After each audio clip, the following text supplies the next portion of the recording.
నమస్కారం అండి. మొన్న ప్రొఫెసర్ నాగేశ్వరరావు గారు, ఆయన మాజీ ఎమ్మెల్సీ పెద్దలు, ఆయన అంటే పవన్ కళ్యాణ్ గారికి అయితే నమ్మి ప్రతి ఒక్కరికి గౌరవమే. ఎందుకంటే ఆయన ఎటువంటి విమర్శనాత్మకంగా ఎవరు ఏది ఉంటే అది మాట్లాడతారు. కాకపోతే మొన్న ఆయన ఎందుకో కానీ వైఎస్ఆర్సీపీ కండువా వేసుకున్నట్లు మాట్లాడడం చాలా సిగ్గుచేటని చెప్పి మేము కదిరి జనసేన పార్టీ తరఫున తెలియజేసుకుంటున్నాం. ఎందుకంటే ఆయన ఒక ప్రొఫెసర్, అలాగే టీవీలలో రాజకీయ విశ్లేషణ కూడా చెప్తూ ఉంటాడు. ఆయనకు అభిమానంగా కూడా మాలాంటి వాళ్ళం చాలామంది ఆయన్ని చూస్తూ ఉంటాం. కొద్దిగా లెఫ్టిస్ట్ భావాలు కలిగిన కొద్దిగా వాస్తవాలు దగ్గరగా చెప్తూ ఉంటాడు కాబట్టి మేము ఆయన్ని ఫాలో అవుతుంటాం. అలా అని చెప్పేసి ఆయన ఇష్టానుసారము పవన్ కళ్యాణ్ గారు ఢిల్లీకి పోయి అమిత్ షా గారిని కలిసవడం, అక్కడేదో ఈయన దగ్గర ఉండి చూసినట్లు, తెలుగుదేశం వచ్చి ఇన్స్టెంట్ ఫ్రెండ్ కాబట్టి తెలుగుదేశం మనకు లాంగ్ స్టాండింగ్లో ఉండదు కాబట్టి జగన్ గారిని మనం లాంగ్ స్టాండింగ్ ఫ్రెండ్, ఆయన లోపలేసేకి కుదరదు అని చెప్పి మాట్లాడడం ఎంతవరకు సమంజసమని చెప్పేసి మేము ప్రొఫెసర్ నాగేశ్వరరావు గారిని తెలియజేసుకుంటున్నాం. ఎందుకంటే మీకు యథాలాపంగా వృద్ధాప్య పరంగా వచ్చిన ఒక యథాలాపమైన వ్యాఖ్యలను మీరు ఉపసంహరించుకుంటారని కదిరి జనసేన పార్టీ తరఫున మీకు విజ్ఞప్తి చేస్తున్నాం. ఎందుకంటే పవన్ కళ్యాణ్ గారు ఏటు అనేది 2014లో ఆయన పార్టీ పెట్టినప్పుడు ఆయన ఆ రోజు ఎంపీగా కూడా కంటెస్ట్ చేయొచ్చు. ఎందుకంటే అలయన్స్లో ఆయన ఎటువంటి లాభాపేక్ష లేకోకుండా, రాజకీయ లాభి పొందకోకుండా ఆ రోజు 2014లో బేషరతుగా తెలుగుదేశం బీజేపీ పార్టీలకు మద్దతు ఇచ్చి 2014లో ఆయన ప్రచారం చేయడం జరిగింది. అలాగే కూటమికి ఆ రోజు సపోర్ట్ చేయడం జరిగింది. ఆ రోజు సపోర్టుతో 2014లో విజయదుందుని మోగించి చంద్రబాబు నాయుడు గారు ఈ రాష్ట్రం అధోగతి పాలలో ఉన్నప్పుడు ఆయన పగ్గాలు చేపట్టడం జరిగింది. తదనంతర పరిణామాలలో 2019కి వచ్చేసరికి మేము సిపిఐ, సిపిఎం, బీఎస్పీ పార్టీలను కలుపుకొని మేము 2019లో ఎన్నికలు పోవడం జరిగింది. తర్వాత బీజేపీతో మేము అలయన్స్ పెట్టుకోవడం జరిగింది.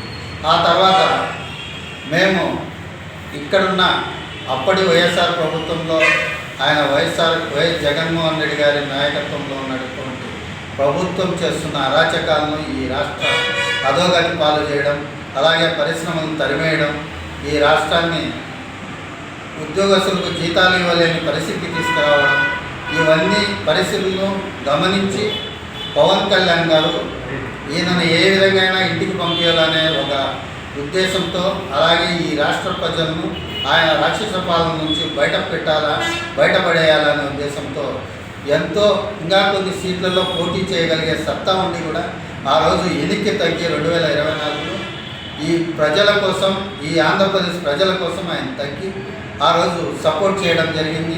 అలాగే ఏ పార్టీ సాధించిన విజయాన్ని 100% స్ట్రైక్ రేట్తో ఆ రోజు విజయం సాధించడం జరిగింది. అలాగే ఆయన ఉప ముఖ్యమంత్రిగా ఈరోజు పంచాయతీరాజ్ గ్రామీణాభివృద్ధి శాఖలను అయితేనే, ఫారెస్ట్ శాఖలను అయితేనే, పక్క రాష్ట్రంలో వేరే ప్రభుత్వాలు ఉన్నా, కాంగ్రెస్ ప్రభుత్వం ఉన్నా కూడా వాళ్ళతో కుంకి ఎనుగులు తెప్పించడంలో అయితేనే, సెంట్రల్ నుంచి పంచాయతీరాజు సర్పంచులకు నిధులు తేవడం విషయంలో అయితేనే, రోడ్ల విషయంలో అయితేనే, అన్నింటిలోనూ ఆయన కేంద్రాన్ని సంప్రదించి కేంద్ర ప్రభుత్వాన్ని రిక్వెస్ట్ చేసి ఈరోజు ఆంధ్రప్రదేశ్ రాష్ట్రానికి భారీగా నిధులు తెచ్చి ఆయన శాఖలను ఎటువంటి అవినీతి లేకోకుండా ఈరోజు జాతీయ అవార్డులు వచ్చే విధంగా ఆయన కృషి చేయడం జరిగింది. అలాంటి వ్యక్తి, ఎందుకంటే ఆయన ఎప్పుడైనా రాజకీయ లబ్ధి పొందే టైంలో కూడా ఈ రాష్ట్ర ప్రజల కోసం కృషి చేస్తున్న వ్యక్తి. అలాంటి వ్యక్తి అమిత్ షా గారి దగ్గరికి వెళ్ళి మాట్లాడి ఆయన లోపలేయించాల్సిన గతి మాకేం పట్టలేదండి అని చెప్పి మేము తెలియజేసుకుంటున్నాం. ఎందుకంటే ఈ జగన్మోహన్ రెడ్డి గారి మీద 16 కేసులు బుక్ అయినాయి, ఆయన 16 నెలలు జైల్లో ఉన్నారు. అలాంటి వ్యక్తిని మేమేం చేయాల్సిన అవసరం లేదు. న్యాయస్థానాల్లో ఉన్నాయి, న్యాయస్థానం చూసుకుంటారు. అలాగే అలాంటి వ్యక్తి ఎటువంటి అరాచకం చేశాడో ఈ రాష్ట్ర ప్రజలందరికీ తెలుసు. అలాగే మా పార్టీని మేము డెవలప్ చేసుకుంటాం, కానీ పక్క పార్టీల గురించి మేము ఆలోచించాల్సిన అవసరం కూడా మాకు లేదని చెప్పేసి మేము తెలియజేసుకుంటున్నాం.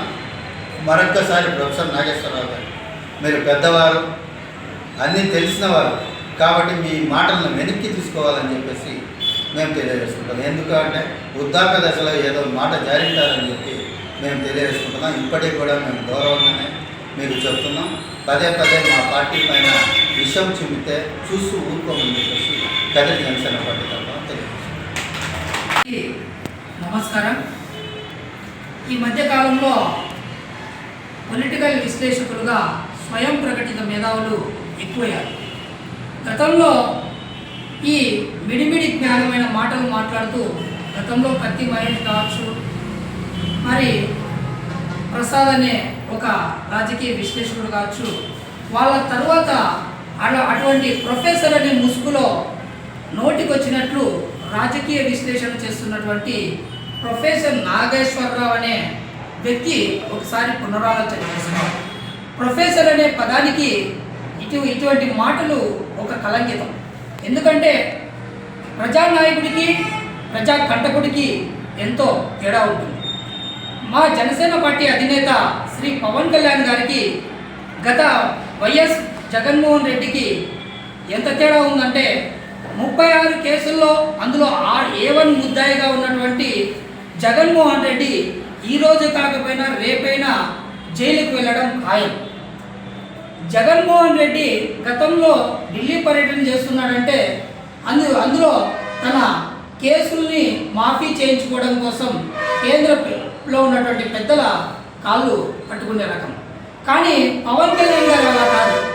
దేశ సేవ కోసం, ప్రజాక్షేమం కోసం, రాష్ట్ర అభివృద్ధి కోసం ఆయన ఏదైనా ఒక మాట మాట్లాడుతున్నారు, కేంద్రంతో మాట్లాడుతున్నారంటే ఖచ్చితంగా ఈ రాష్ట్ర ప్రయోజనాల కోసం మాత్రమే ఉంటుంది తప్ప వ్యక్తిగత కక్షలతో ఆయన ఢిల్లీ పర్యటన ఎప్పుడూ చేయటం లేదు.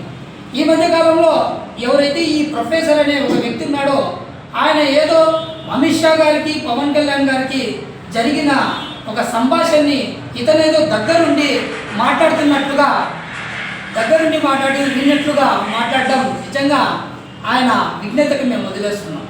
జగన్మోహన్ రెడ్డి ఏదైతే ఆనాడు ఢిల్లీ పర్యటన చేస్తున్నప్పుడు కూడా ఎందుకు ఢిల్లీ పర్యటన చేస్తున్నాడో కూడా మీడియా ముఖంగా చెప్పలేని దుస్థితి. కానీ మా నాయకుడు పవన్ కళ్యాణ్ గారు రాష్ట్ర క్షేమం కోసం ఢిల్లీ పర్యటన చేసిన వెంటనే రాష్ట్ర ప్రయోజనాల కోసం నిధులను కూడా కేటాయించుకోవడం జరుగుతుంది. అందులో భాగంగానే ఈ పవన్ కళ్యాణ్ గారు పంచాయతీరాజ్ శాఖ, గ్రామీణాభివృద్ధి శాఖ మంత్రివర్యులుగా ఆయనకి దేశవ్యాప్తంగా 19 అవార్డులు రావడం. ఇది ఓర్చుకోలేనటువంటి YSRCP party Paytm batch political విశ్లేషకుల పేరుతో ఇప్పుడు ప్రొఫెసర్ నాగేశ్వరరావుని దించి జగన్మోహన్ రెడ్డిని జైల్లో వేసే విధంగా మాట్లాడే మాటల కోసమే పవన్ కళ్యాణ్ గారు ఢిల్లీ పర్యటన చేయడం అని అబద్ధాలు చెప్పడంలో భలే ఉంది. ఇప్పటికైనా ప్రొఫెసర్ నాగేశ్వరరావు తనకి ప్రొఫెసర్ అనే పదానికి న్యాయంగా మాట్లాడితే రాష్ట్ర ప్రజలు కూడా మీ పట్ల హర్షం వ్యక్తం చేస్తారు. మా జనసేన పార్టీ నాయకుడికి జగన్మోహన్ రెడ్డికి నక్కకి నాగలోకానికి ఉన్నంత వ్యత్యాసం ఉంది. ఎందుకంటే ప్రజాక్షేమం గురించి ఆలోచించే నాయకుడు పవన్ కళ్యాణ్ గారు, జగన్మోహన్ రెడ్డి తన కేసుల్ని మాఫీ చేసుకోవడానికి కేంద్రం కాళ్ళు పట్టుకునేటువంటి అవినీతి చక్రవర్తి జగన్మోహన్ రెడ్డి. ఆయన్ని మా పవన్ కళ్యాణ్ గారికి ఎప్పుడు పోల్చడం సరి సమంజసం కాదని మేము కదిరి జనసేన పార్టీ తరఫున మేము ముక్తకంఠంగా ఖండిస్తున్నాం. ఇదే విధంగా మీ వ్యవహారం మార్చుకోకపోతే వైఎస్ఆర్సీపీ పార్టీ నాయకులకు వత్తాసు పలికే విధంగా మీ మాటలు మాట్లాడితే మేము న్యాయబద్ధంగా మీపైన కూడా చర్యలకి ఉపక్రమించాల్సి వస్తుందని మేము తెలియజేసుకుంటున్నాం. జై జనసేన, జై పవన్ కళ్యాణ్, జై జై.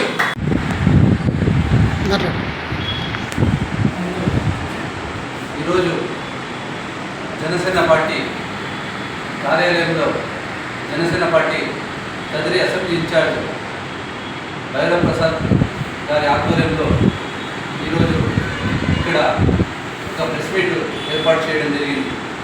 ఆ ప్రెస్ మీట్ యొక్క ముఖ్య ఉద్దేశం ఏమంటే ప్రొఫెసర్ నాగేశ్వరరావు గారు చేసిన మిడిమిడి జ్ఞాన మాటలతో ఈరోజు జనసేన పార్టీలో దానికి ఇన్ఛార్జ్ తరఫున ఇక్కడ ఖండించడానికి ఈ ప్రెస్ మీట్ ఏర్పాటు చేయడం జరిగింది.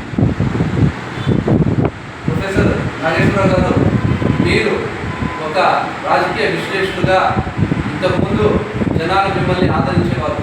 ప్రస్తుతము మీరు ఒక జనసేన ఒక రాజకీయ పార్టీ అయిన వైసీపీకి ఈరోజు పేటీఎం ప్రొఫెసర్గా తయారవ్వడం ఎంతో బాధాకరం.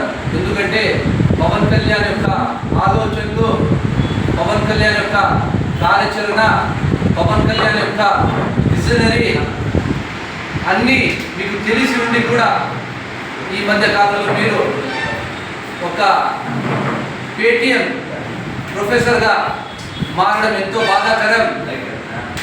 ఈ విధంగా మీరు చేసిన అనుచిత వ్యాఖ్యలను ఇక్కడ కదిరి జనసేన పార్టీ తరఫున ఖండిస్తూ నాకు ఈ అవకాశం ఇచ్చిన ఇన్ఛార్జ్ భైరవ్ ప్రసాద్ గారికి మరియు పట్టణ కమిటీలకి, మండల కమిటీలకు ధన్యవాదాలు తెలుపుతున్నాను.